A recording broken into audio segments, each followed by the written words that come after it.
ഇപ്പോൾ ശ്രീ പുരുഷോത്തമൻ നായർ നമ്മോടൊപ്പം ഉണ്ട്. ശ്രീ പുരുഷോത്തമൻ നായർ, എന്താണ് താങ്കൾക്ക് ലഭ്യമാവുന്ന വിവരം? താങ്കൾ അറിഞ്ഞ കാര്യം എന്താണ്?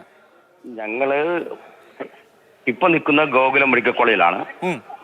ഇതിനു മുമ്പ് ഇതിന് തൊട്ടടുത്തുള്ള പേരുമല ഈ സംഭവം നടന്ന സ്ഥലത്ത് ഞങ്ങൾ പോയിരുന്നു.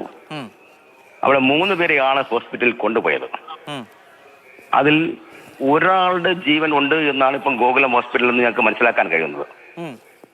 2 പേർ മരണപ്പെട്ടിരിക്കുന്നു. ഒരു കൊച്ചും ഒരു കുട്ടിയും ഒരാളും മരണപ്പെട്ടിരിക്കുന്നു.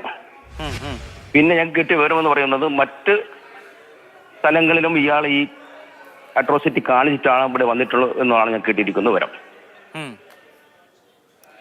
അപ്പൊ ഇപ്പോൾ ഒരാള് ആശുപത്രിയിലുണ്ട്, ബാക്കി 5 പേരുടെ മരണം ഉറപ്പില്ല.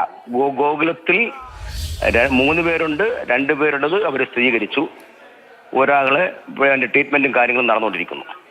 യെസ്, വളരെ നന്ദി സംസാരിച്ചതിന്. പേരുമലയിൽ അഫ്സാൻ എന്ന പ്രതിയുടെ സഹോദരനായ ചെറിയ കുട്ടിയാണ്. അഫ്സാനെയും കൊന്നിട്ടുണ്ട്. സ്വന്തം സഹോദരനെ, ചെറിയ കുട്ടിയായ സഹോദരനെ പോലും ഭീകരമായി കൊലപ്പെടുത്തിയതിന് ശേഷമാണ് ഇയാൾ പോലീസ് സ്റ്റേഷനിലേക്ക് പോയത്. അമ്മ ഷെമി ഗുരുതരമായ പരിക്കുകളോടെ ചികിത്സയിലാണ്. ആനന്ദൻ പറയും.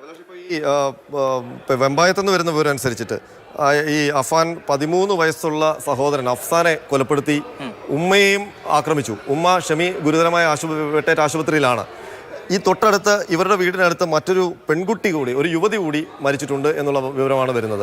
അപ്പോൾ ഈ യുവതിയെ ഇവരാരും കണ്ടിട്ടില്ല. ഈ അഫാന്റെ ബന്ധുക്കൾക്ക് അറിയില്ല എന്നാണ് അവരിപ്പോൾ നമ്മളുടെ വെമ്പായം പ്രാദേശിക ലേഖകൻ അവിടെ പോയപ്പോൾ അറിയുന്നത്. ഏതായാലും ഒരു ക്രൂരമായ ഹീനമായ ഒരു കൊലപാതകം നടന്നിരിക്കുന്നത് ഇയാൾ സഹോദരൻ 13 വയസ്സുള്ള സഹോദരനെ കൊലപ്പെടുത്തി എന്നുള്ളതാണ്.